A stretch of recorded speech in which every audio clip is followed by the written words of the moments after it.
Hello प्यारे बच्चों, कैसे हैं आप लोग। आशा करता हूं कि आप लोग स्वस्थ होंगे, मस्त होंगे और अपने पढ़ाई में व्यस्त होंगे। तो बच्चों, जैसा कि मैं आप लोगों को पहले ही बताया था कि मैं जल्द से जल्द ऑनलाइन क्लासेस लेकर के आप लोगों के समक्ष आऊंगा। इसमें काफी बच्चों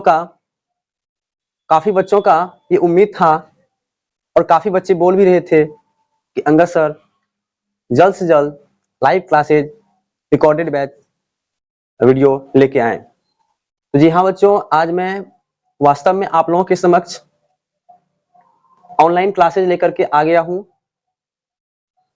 और मैं आप लोगों के साथ कोशिश करूंगा, प्रयास करूंगा कि आप लोगों के साथ मैं सदैव जुड़ा रहूं।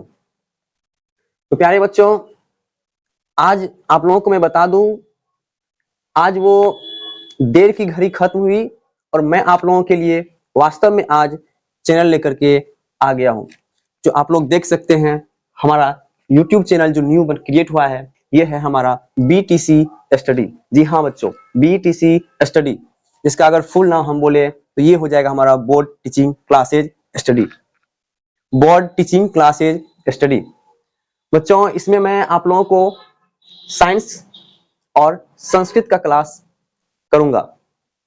बच्चों फिलहाल मैं इस पे आप लोगों के लिए फिजिक्स का स्पेशल क्लासेज 9 से 12 तक का करने का प्रयास करूंगा। अगर आप लोगों का दुआ रहा, आप लोग दुआ कीजिए भगवान से, अगर ऐसा हुआ तो मैं जल्द से जल्द आप लोगों के लिए लाइव क्लासेस भी लेकर के आऊंगा। तो बच्चों, हमारे चैनल का उद्देश्य आप लोग नाम से ही समझ गए होंगे।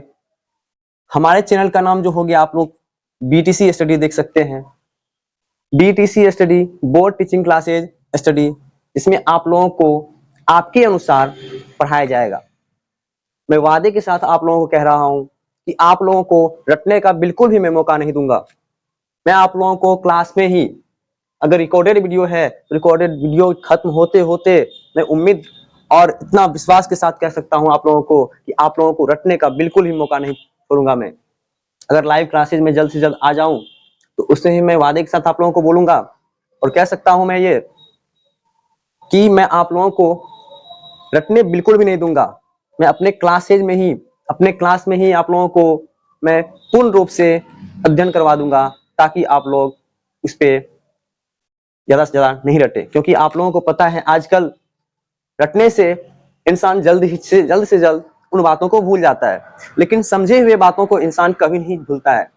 तो मैं आप लोगों को यही कहूंगा कि आप लोग हमारे प्रत्येक बातों को ध्यान से, गौर से सुनिएगा और उन्हें नोट भी करते जाइएगा। तो बच्चों, ये BTC स्टडी सिर्फ बिहार बोर्ड के लिए नहीं, बिहार बोर्ड के साथ साथ यूपी बोर्ड, झारखंड बोर्ड इत्यादि जैसे बोर्ड के लिए, ये सब बोर्ड के लिए लगभग में आप लोगों को काम आएगा।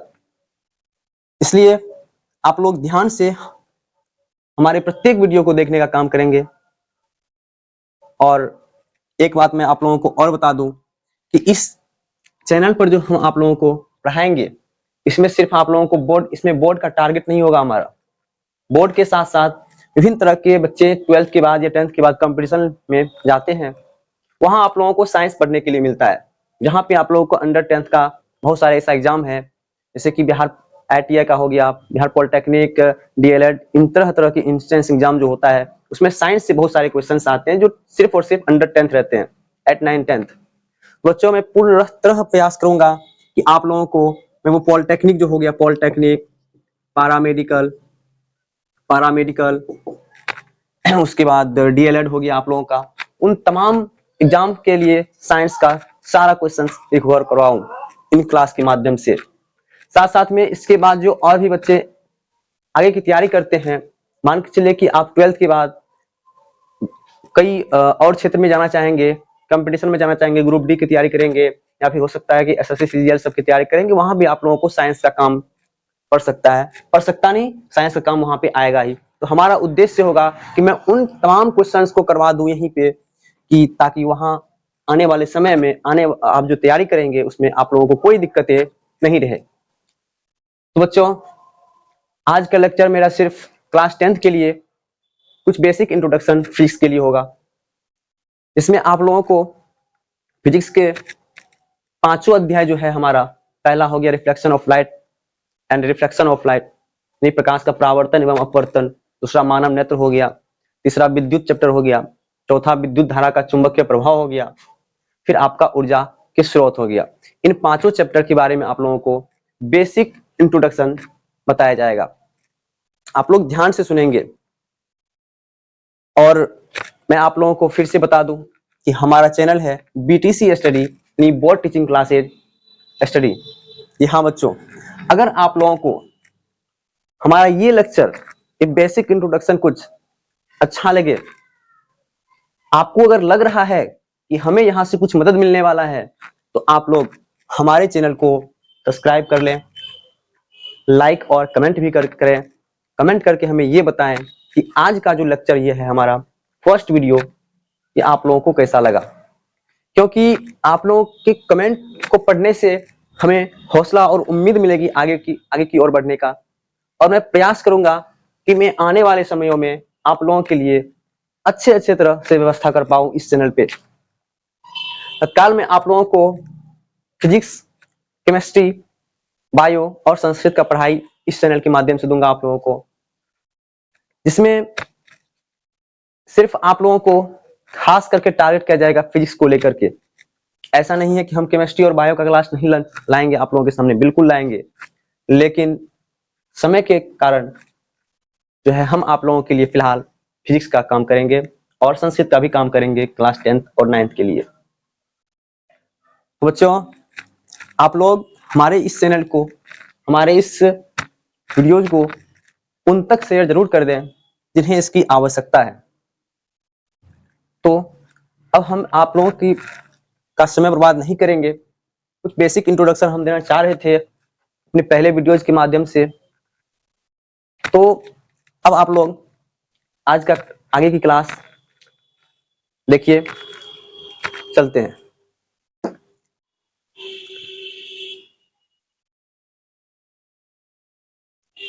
तो आइए आज की क्लास की ओर हम चलते हैं आपको लेकर के। तो जैसा कि मैंने आप लोगों को बता दिया हूं कि आज मैं आप लोगों का कोई चैप्टर शुरू करने वाला नहीं हूं। आज मैं आप लोगों का सिर्फ क्लास 10th का जो फिजिक्स है उसका कुछ इंट्रोडक्शन दूंगा मैं आप लोगों को। जैसा कि आप लोगों को पता है कि किसी भी चीजों को जानने से पहले उनका इंट्रोडक्शन होना हमारे लिए कितना ही आवश्यक होता है। तो आइए हमारे साथ आप देखिए आज की क्लास, फिर आप हमें बताइए कि आज का क्लास की इंट्रोडक्शन जो हमने दिया आपको फिजिक्स का, वो आप लोगों को कैसा लगा। तो हम स्टार्ट करेंगे क्लास 10th, जो आपका क्लास 10th है, class 10th physics, class 10th का फिजिक्स। तो इसका पहला चैप्टर आपको देखने के लिए मिल जाएगा, प्रकाश का परावर्तन एवं अपवर्तन। तो प्यारे दोस्तों, साथियों, आज का पहला जो इंट्रोडक्शन होगा ये प्रकाश का परावर्तन एवं अपवर्तन के लिए होगा।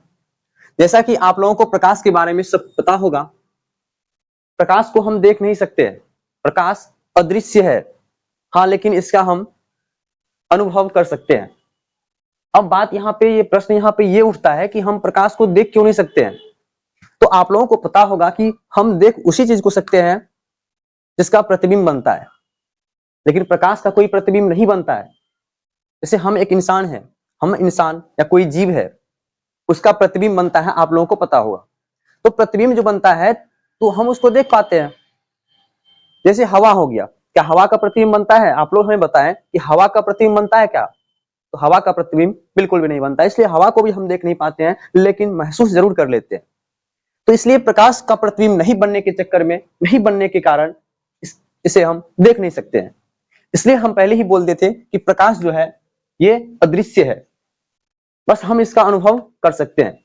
और आपको पता होगा ये जो प्रकाश है ये हमेशा सीधी रेखा में गमन करती है, हमेशा सीधी रेखा में गमन करती है। प्रकाश हमेशा सीधी रेखा में गमन करती है। अब आप लोग हमें ये जरूर कहेंगे कि आप अभी बोले कि प्रकाश को देख नहीं सकते हैं, तो हम लोग कैसे बोल सकते हैं कि प्रकाश सीधी रेखा में ही गमन करती होगी? तो प्रैक्टिकली रूप से कुछ ऐसा देखा गया, प्रकाश के परावर्तन करके कुछ ऐसा देखा गया, कुछ परावर्तक स्तर लेकर के देखा गया कि प्रकाश सीधी रेखा में गमन करता है। तो आप लोगों को इतना तक पता होगा, तो ये भी बात आप लोगों को पता होगा कि प्रकाश का जो वेग है, जो प्रकाश है, इसका वेग निर्वात में, प्रकाश का वेग निर्वात में कितना होता है बच्चों? आप लोग हमें कमेंट करके बताएं। जो प्रकाश का वेग है, इसका निर्वात में कितना हो सकता है? बताइए हमें, प्रकाश का वेग निर्वात में कितना होता है? तो प्रकाश का वेग जो है निर्वात में 3 × 10⁸ मीटर पर सेकेंड होती है बच्चों।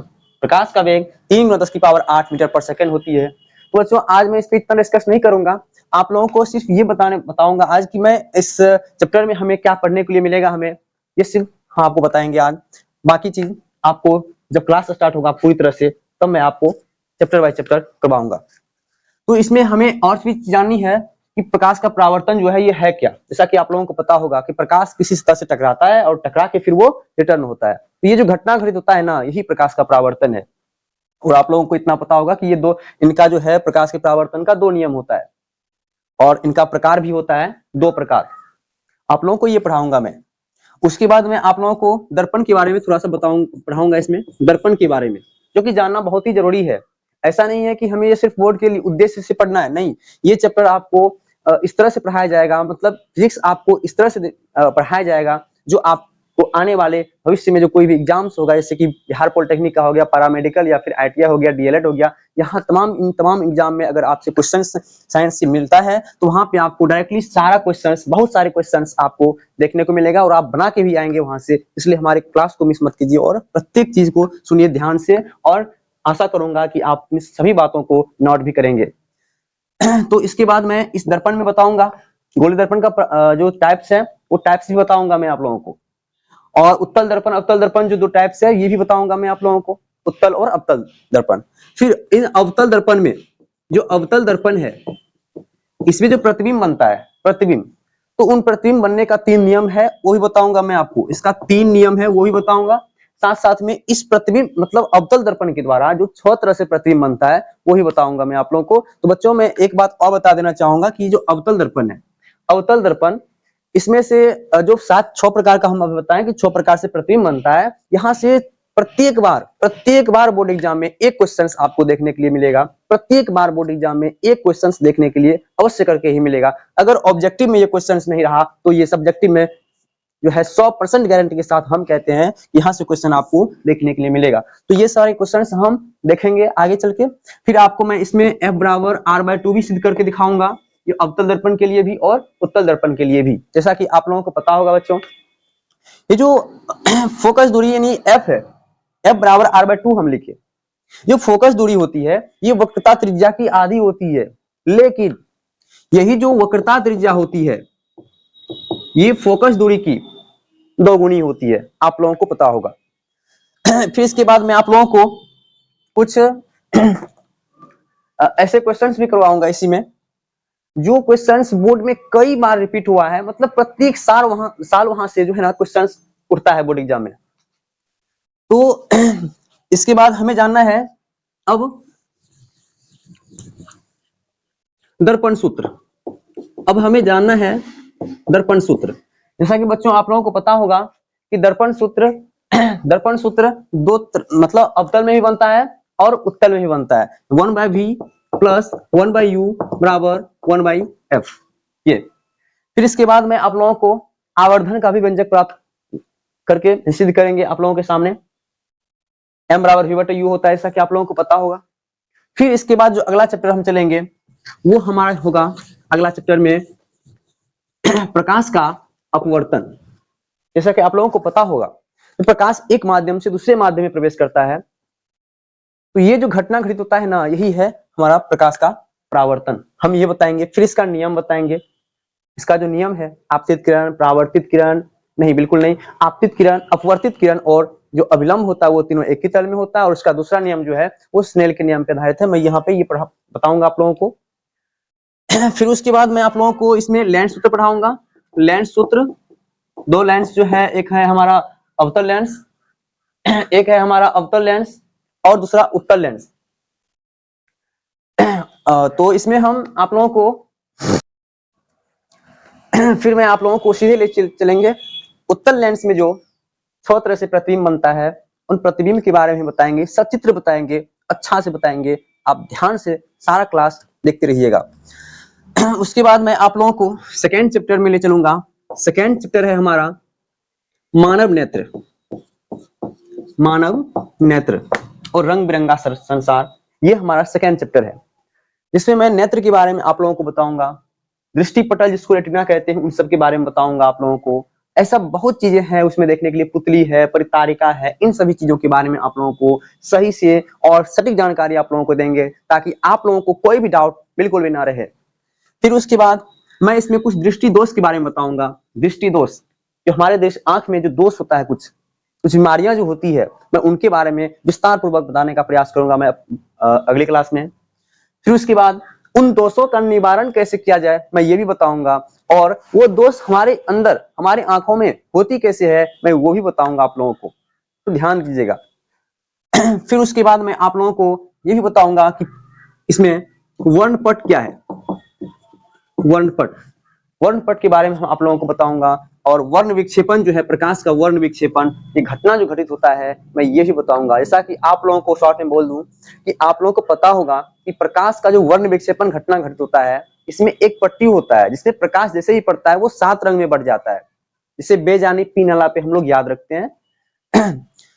जिसमें आप लोगों को पता होगा जो लाल रंग होता है, लाल रंग, उसका तरंग दैर्घ्य सबसे अधिक होता है और बैगनी रंग का तरंग दैर्घ्य सबसे कम होता है। इसी की तुलना में अगर हम इसके विचलन की बात करें तो लाल रंग का विचलन सबसे कम होता है, लेकिन बैगनी रंग का विचलन सबसे अधिक होता है।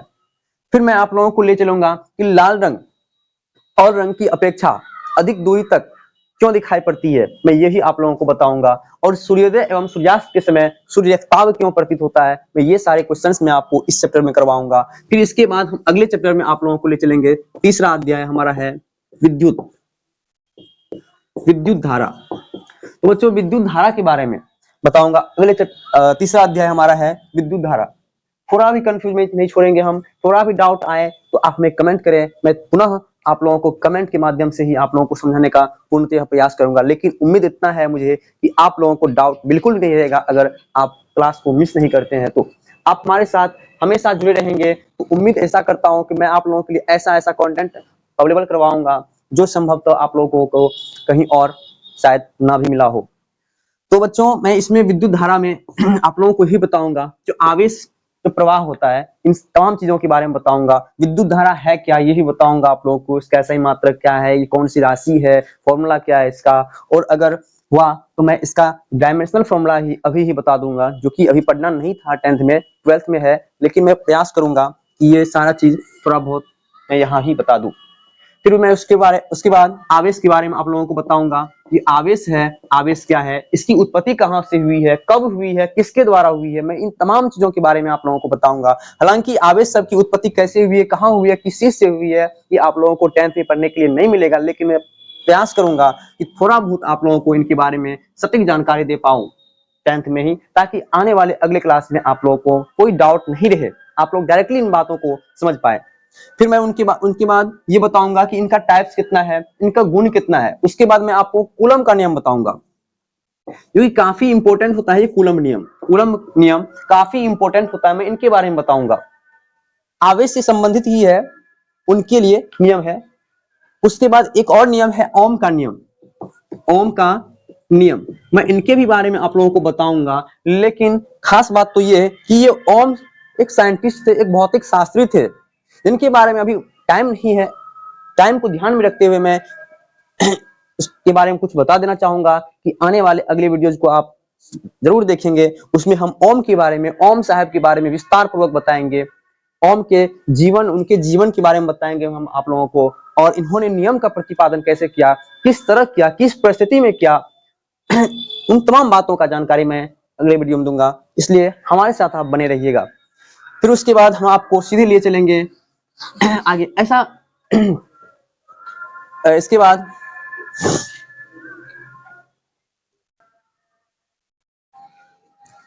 हम मीटर सब के बारे में आप लोगों को बताएंगे। इस चैप्टर में ये विद्युत धारा का चैप्टर तीसरा अध्याय में इसमें बताऊंगा आप लोगों को। फिर वोल्ट मीटर पढ़ाऊंगा थोड़ा सा आप लोगों को, वोल्ट मीटर। वैसे तो आप लोगों को मैं बता दूं कि ये दोनों एक युक्ति है, ये दोनों एक युक्ति है। मैं इन सब के बारे में आप लोगों को बताऊंगा। फिर श्रेणी क्रम के बारे में ही इसी चैप्टर में आपको पढ़ने के लिए मिलेगा। समांतर क्रम भी मैं आप लोगों को इसी चैप्टर में पढ़ाऊंगा।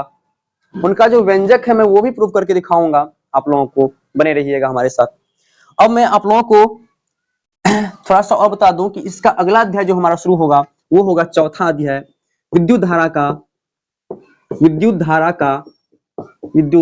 का चुंबकीय प्रभाव।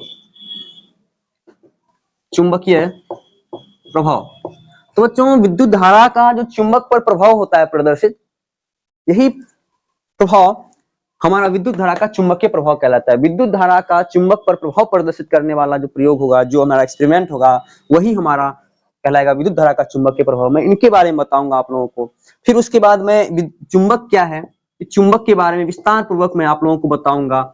और एक बात, इस चुंबक के बारे में उतना विस्तार से तो हमारे क्लास में नहीं है 10th क्लास में, लेकिन मैं प्रयास करूंगा आप लोगों के लिए कि चुंबक के बारे में विस्तार पूर्वक आप लोगों को बता दूं। कहां से ये चुंबक सबसे पहले इनका खोज हुआ था, किस तरह से ये बनता है, सबसे पहले इनका प्रयोग कौन किया था, इन तमाम बातों का मैं बताऊंगा आप लोगों को आने वाले चौथा अध्याय हमारा जो होगा विद्युत धारा का चुंबकीय प्रभाव। फिर उसके बाद में आप लोगों को पढ़ाऊंगा, इसी में कॉर्क स्क्रू नियम भी है। कॉर्क स्क्रू नियम मैं ये भी पढ़ाऊंगा आप लोगों को। मैक्सवेल का नियम है। इस सब में इन तमाम बातों का जानकारी इसी चैप्टर में मैं दूंगा आप लोगों को। बच्चों, आप लोग हमारे साथ जुड़े रहेंगे। मोटर के बारे में बताऊंगा, जो कि काफी इंपॉर्टेंट है और कई बार बोर्ड एग्जाम में आप लोगों को देखने को मिलेगा, पूछा गया है ये क्वेश्चंस। आप लोग ध्यान देंगे इनको, मोटर सब के बारे में, जनरेटर सब के बारे में कई बार क्वेश्चंस आया हुआ है बोर्ड एग्जाम में। फिर इसके बाद में एक अगला अध्याय का बात बताऊं तो हमारा अगला अध्याय हो जाएगा, इसके बाद पांचवा अध्याय जो होगा वो हो जाएगा ऊर्जा के जो रूप है या ऊर्जा के जो स्रोत है उनके बारे में। जैसा कि आप लोगों को पता है ऊर्जा कई रूपों में, जैसे कि वैसे माने तो पृथ्वी पर ऊर्जा का जो मुख्य स्रोत है ना, वो हमारा सूर्य ही है। वो हमारा सूर्य है, सन, यही ऊर्जा का सबसे मुख्य स्रोत है हमारे पृथ्वी पर।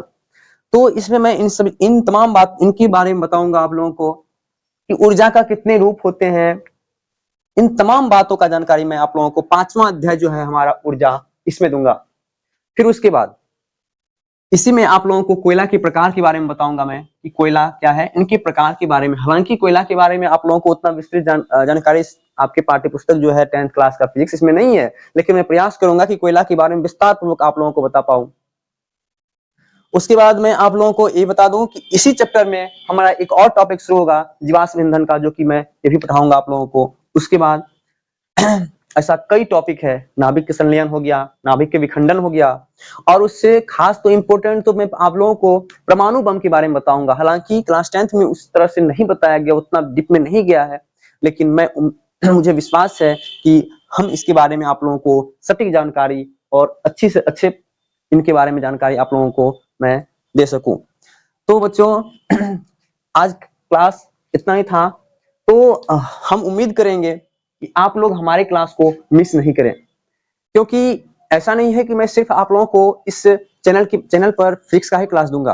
नहीं बच्चों, जैसा कि मैं पहले भी बता चुका हूं, फिर बता रहा हूं आप लोगों को कि मैं इस चैनल के माध्यम से आप लोगों को सिर्फ फिजिक्स का क्लास नहीं, इसमें फिजिक्स, केमिस्ट्री और बायो का भी क्लास लूंगा मैं खुद। उसके साथ साथ मैं क्लास 9th और 10th के लिए संस्कृत का भी क्लास लाऊंगा बहुत जल्द से जल्द। और उसके बाद मैं एक बात और आप लोगों को बता दूं कि मैं जो संस्कृत ग्रामर इस चैनल के माध्यम से आप लोगों को पढ़ाऊंगा, उसमें क्लास 6, 7, 8, 9 और 10th के बच्चे सभी देख सकते हैं। इसमें कोई दिक्कत की बात नहीं है, क्योंकि ग्रामर किसी का अलग नहीं होता है। बस 6 और 7th क्लास के लिए थोड़ा सा डिप में हम लग रहा, उनके लिए डिप हो जाएगा थोड़ा सा, लेकिन कोई बात नहीं, आप हमारी क्लास को देखें, कोई दिक्कत नहीं आएगी आप लोगों को, कोई इश्यू नहीं आएगी आप लोगों को। और मैं प्रयास करूंगा कि आप लोगों के लिए प्रत्येक क्लास का पीडीएफ भी अवेलेबल करवाऊं मैं। और मैं आप लोगों के लिए फिजिक्स, केमिस्ट्री, बायो, इन तमाम सब्जेक्ट का तो पीडीएफ इतना जल्दी अवेलेबल नहीं कर पाऊंगा, लेकिन मुझे उम्मीद है कि मैं जल्द से जल्द आप लोगों के लिए फिजिक्स का पीडीएफ अवेलेबल करवा दूं, और संस्कृत का भी, सिर्फ और सिर्फ क्लास 10th का। तो बच्चों, हम अब आप लोगों से इतना कहना चाहेंगे कि आप लोग कौन कौन से स्टूडेंट्स किस क्लास में हैं, किस चीज की तैयारी कर रहे हैं, आप लोग हमें कमेंट करके बताएं। खास करके वो स्टूडेंट्स जो बोर्ड के हैं वो हमें बताएं। और पॉलिटेक्निक, पैरामेडिकल और आईटीआई और डीएलएड का एंट्रेंस एग्जाम का जो तैयारी कर रहे हैं वो भी हमें बताएं कमेंट करके कि वो अभी उनका पढ़ाई कैसा चल रहा है। तो बच्चों, आज का लेक्चर तो सिर्फ इतना ही करने का मेरा उद्देश्य था। प्रयास रहेगा इससे भी आने वाले समयों में मैं आप लोगों के लिए लाइव क्लास लेके आऊं आप लोगों के सामने, जिसमें आप लोगों को क्लास 9 से लेकर के 12 तक, फिर से मैं बता देना चाहूंगा, क्लास 9 से लेकर के 12 तक फिजिक्स, स्पेशल फिजिक्स का क्लास मैं लाता रहूंगा। उसके बाद मेरा केमिस्ट्री, बायो और संस्कृत का भी क्लास रहेगा, लेकिन मैं खास करके फिजिक्स क्लास पर जोर दूंगा, खास करके फिजिक्स पर, क्योंकि आप लोगों को पता है कि फिजिक्स हमारे लिए आजकल हमारे दैनिक जीवन में भी कितना महत्व है इसका।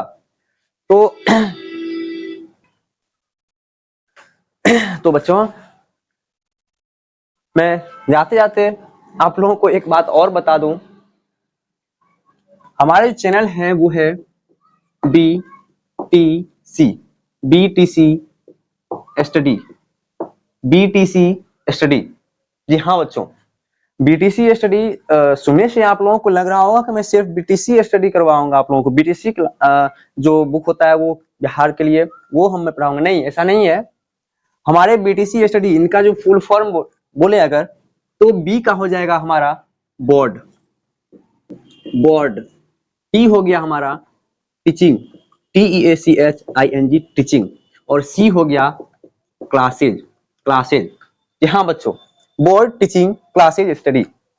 इसमें आप लोग ऑल बोर्ड, बिहार बोर्ड हो गया, यूपी बोर्ड हो गया, या फिर झारखंड बोर्ड हो गया, किसी भी बोर्ड से हैं आप लोग, तो आप लोग इस हमारी क्लास को देख सकते हैं। चाहे इसके लिए मुझे जितने गहराइयों में जाना पड़े, जितने अंदर जाना पड़े, मैं उतना गहराई में जाकर के आप लोगों को बताने का प्रयास करूंगा। लेकिन बस सिर्फ आप लोगों से उम्मीद करूंगा कि आप लोग वीडियो को जितना ज्यादा से ज्यादा हो सकता है आप लोग शेयर करें, उन तमाम बच्चों को यहाँ लाएं जिनका यहाँ जरूरी है, ये क्लासेस जरूरी है, जिन्हें लगता है कि हम भविष्य में बोर्ड में अच्छा से अच्छा परफॉर्मेंस कर सकते हैं। उन तमाम बच्चों को बुलाइए हमारे इस चैनल पे। मैं आप लोगों को मुफ्त में, फ्री में और अच्छा से अच्छा कंटेंट्स अवेलेबल करवाऊंगा, PDF अवेलेबल करवाऊंगा, साथ साथ में तमाम वीडियोज लाऊंगा जो आपके लिए जरूरी है, और जो आपके लिए जरूरी नहीं है, जो कि आने वाले क्लास में, आने वाले अगले क्लास में आप लोगों को जानना है, मैं प्रयास करूंगा कि उन तमाम बातें आप लोग इस क्लास में भी थोड़ा बहुत जाने, ताकि आने वाले क्लास में आप लोगों को कोई कमी नहीं हो। तो बच्चों, मेरा लेक्चर कैसा लगा आप लोगों को, आप लोग हमें कमेंट करके जरूर बताएंगे। आशा करूंगा कि आप लोग हमारे चैनल को सब्सक्राइब कर लिए होंगे, अगर नहीं किए हैं तो आप लोग कर लें और आगे भी शेयर करें, क्योंकि आप लोगों का एक शेयर किसी के भविष्य को बदल सकता है बच्चों। तो आज की क्लास में यही खत्म करता हूं। राम राम, राम राम, धन्यवाद।